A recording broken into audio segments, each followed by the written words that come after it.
Hi everyone, welcome back. Today, I'll show you how to download VMware Converter and convert a physical Windows server into a virtual machine running on an ESXi host. This is today's lab setup.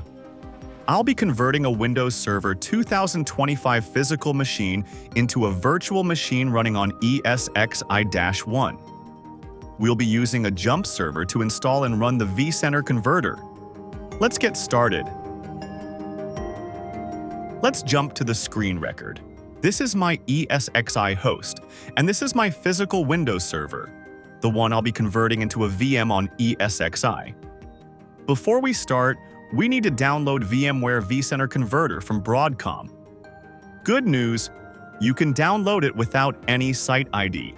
If you don't have a Broadcom account yet, check the card above to watch my previous video on creating a Broadcom account using Gmail. You can use that same Gmail account to log in.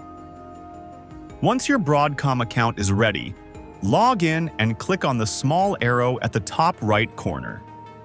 Then select VMware Cloud Foundation and click on My Downloads. Now click on Free Software Download, and you'll see a list of all the VMware software that's available for free. From there, click on VMware vCenter Converter and select the latest available version. You'll be asked to read and accept the terms and conditions before checking the box. After that, click to download the vCenter converter. If Broadcom requests any additional details, just fill them out before the download starts. Now wait until the download completes. Once the file has finished downloading, open the installer.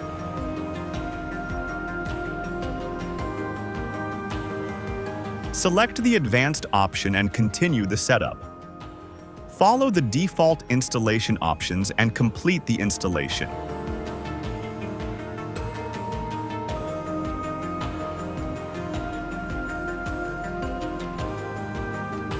After the installation is done, open VMware vCenter Converter. When it asks for connection details, type localhost as the name and provide the administrator password of your local host. In this case, my jump server. Click Login to continue. Now I'll log in to the ESXi host that I plan to use as the destination for the converted virtual machine. As you can see, my ESXi host doesn't have any running VMS at the moment. Back in the vCenter Converter window, click on Convert Machine. In this lab, I'm converting a powered-on Windows server, so I'll select Powered On Machine and then choose Remote Windows Machine. Next, enter the IP address of the source Windows server, along with the username and password, and click Next. If you face any connection issues at this point, simply turn off the firewall on the source Windows server until the conversion process is completed.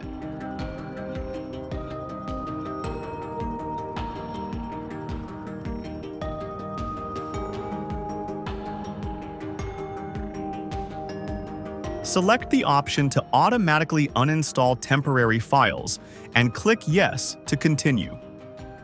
Now you'll be asked for the destination host details.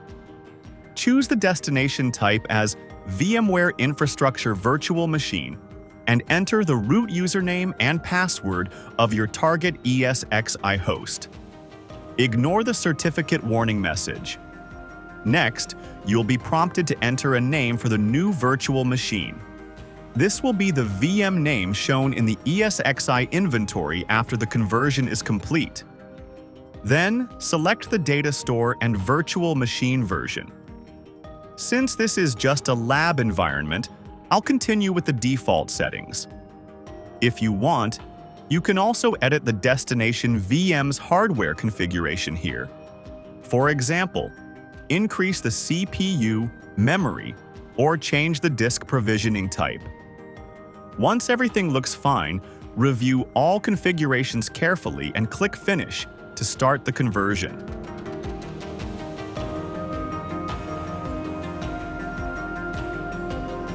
Now the conversion task has started. You can see the progress showing the new virtual machine being deployed on the ESXi host. Just wait until the process completes. The time it takes will depend on the size of your physical server. When the task shows as completed, go back to your ESXi host. You'll now see the newly converted virtual machine listed in your inventory. Finally, power on the converted VM and make sure it boots successfully. And that's it. We have successfully converted a physical Windows server into a virtual machine running on an ESXi host using VMware vCenter Converter.